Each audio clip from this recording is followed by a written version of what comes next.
to businesses to help them invest.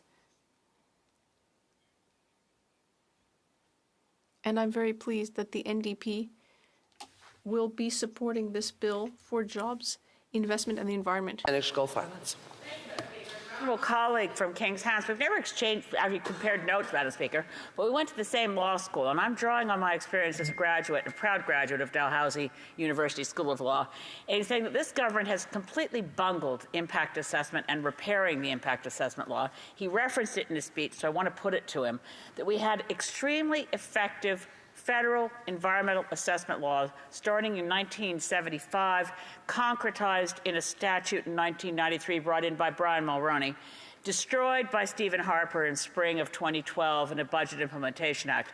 This Liberal government promised to repair the law to what it was before 2012 and instead continued with Harper's approach, which is why the legislation was struck down by the Supreme Court of Canada, because this designated project list approach was far too discretionary and untethered from federal jurisdictional clear guidance as existed under Mulroney. So I'd ask my honourable colleague from King's Hants if he can exert his influence over people who weren't trained in law school, such as the Minister of Environment, to fix the Impact Assessment Act and not do it through this quick and dirty and flawed approach in the Ways and Means Bill.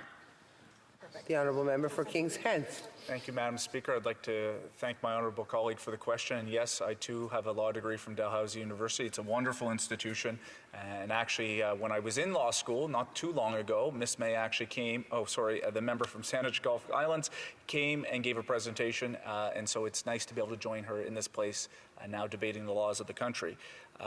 What I would say, and she references Brian Mulroney, what I want to say is a couple things. There was a progressive conservative. There was a moderate conservative vision for what this country could be. I would encourage any member who sits in the Conservative Party to frankly take inspiration from Mr. Mulroney and what he brought to this country. She's right about Stephen Harper's approach about how it was undermining credibility and actual belief amongst Canadians about the process had due diligence. We've sought to make sure that there is proper channels in place to balance the really important need to drive major projects in this country, including those that help on decarbonization. The Supreme Court has ruled certain elements of the approach of the government were unconstitutional. That's exactly why the Ways and Means motion here in the budget includes some measures that will try to address those particular points. The last thing I would say is this.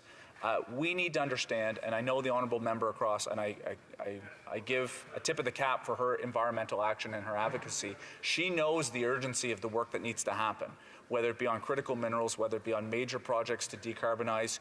We need to make sure these projects can happen, and we need to balance, of course, environmental protection, but also the ability to action those projects that are going to help reduce emissions in this country and indeed globally. I think that's a balance the government is seeking to bring forward in this debate and in that Budget Means and Ways motion. Thank you, Madam Speaker.